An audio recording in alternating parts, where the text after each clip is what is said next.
আমরা পরিষ্কার ভাষায় বলে দিচ্ছি, কোনো শিক্ষক যদি এরকম জাকসুর ফলাফল স্থগিতের জন্য কোনো রকম দুঃসাহস দেখান, তার পরিণাম কিছুতেই ভালো অতীতেও হয়নি, এখনও হবেনি, এবং আজকে যদি কোনো রকম অপ্রীতিকর ঘটনা ঘটানোর চেষ্টা করেন সেটি কিন্তু সুখকর হবে না। একটু পরে আমরা সিনিয়র ভবনের সামনে অবস্থান নিব এবং আমরা অফিসিয়ালি তাদের কাছে একটা সময়সূচি বেঁধে দিব। আমাদের পক্ষ থেকে ইতিমধ্যে সন্ধ্যা 7টার মধ্যে ফলাফল ঘোষণা করার জন্য আমরা সময়সূচি বেঁধে দিয়েছি। যদি সন্ধ্যা 7টার মধ্যে ফলাফল ঘোষণা না করে তাহলে অবশ্যই আমরা আমাদের পক্ষ থেকে ব্যবস্থা নিব। আমরা দেখেছি শিক্ষকদের একটা বিশেষ গোষ্ঠী, তারা জাকসু বাস্তবায়িত হোক এটা চায়নি, এবং জাকসু বাস্তবায়িত হচ্ছে এই বিষয়টি তাদের সহ্য হচ্ছে না। ছাত্ররা তাদের সাথে বসে শিক্ষার্থীদের প্রশ্নে কথা বলবে এই বিষয়টি একটি বিশেষ গোষ্ঠী তা চাচ্ছে না। তাই আমরা পরিষ্কার ভাষায় বলে দিচ্ছি, কোনো শিক্ষক যদি এরকম জাকসুর ফলাফল স্থগিতের জন্য কোনো রকম দুঃসাহস দেখান, তার পরিণাম কিছুতেই ভালো অতীতেও হয়নি, এখনও হবেনি, এবং আজকে যদি কোনো রকম অপ্রীতিকর ঘটনা ঘটানোর চেষ্টা করেন সেটি কিন্তু সুখকর হবে না। অবশ্যই আমরা স্বতন্ত্র শিক্ষার্থী সম্মেলন প্যানেলে সবাই থাকবো, পাশাপাশি যারা এখনও নির্বাচনের মাঠে আছে এবং এর বাইরে প্যানেলের বাইরে প্রচুর সংখ্যক স্বতন্ত্র প্রার্থী আছে, তারা আমাদের সাথে যোগাযোগ করেছে এবং সকলেই একটু পরে আমরা সিনিয়র ভবনের সামনে অবস্থান নিব এবং আমরা অফিসিয়ালি তাদের কাছে একটা সময়সূচি বেঁধে দিব। আমাদের পক্ষ থেকে ইতিমধ্যে সন্ধ্যা 7টার মধ্যে ফলাফল ঘোষণা করার জন্য আমরা সময়সূচি বেঁধে দিয়েছি। যদি সন্ধ্যা 7টার মধ্যে ফলাফল ঘোষণা না করে তাহলে অবশ্যই আমরা আমাদের পক্ষ থেকে ব্যবস্থা নিব।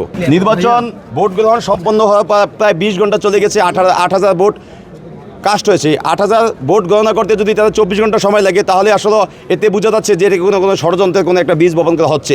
তো আমরা চাই যে এই 20 ঘন্টা লাগে না 8,000 ভোট কাস্ট করার জন্য। তারা ভোট যারা গণনা করছে সেখানে লোকজনের সংখ্যা বৃদ্ধি করতে পারতো। শিক্ষকদের একটি বিশেষ গোষ্ঠী তা চাচ্ছে না জাকসুরা ফলাফল ঘোষিত হোক, সুতরাং তারাই বিভিন্নভাবে আমাদের যে নির্বাচন কমিশনে আসে তাদের উপর চাপ প্রয়োগ করা হচ্ছে। আমরা বিভিন্ন মাধ্যমে এই বিষয়গুলো জানতে পেরেছি।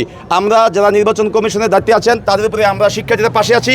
আমরা চাইব আপনারা সকল চাপকে উপেক্ষা করে আজকে সন্ধ্যা 7টার মধ্যে লোকজন বৃদ্ধি করে ভোট গণনা করে এবং আমাদেরকে ফলাফলটি জানিয়ে দেবে। এখনও আমাদের অফিসিয়ালি যে 21টি হল সংসদ, সেই হল সংসদে কিন্তু ফলাফল এখন আমরা অফিসিয়ালি পাচ্ছি না।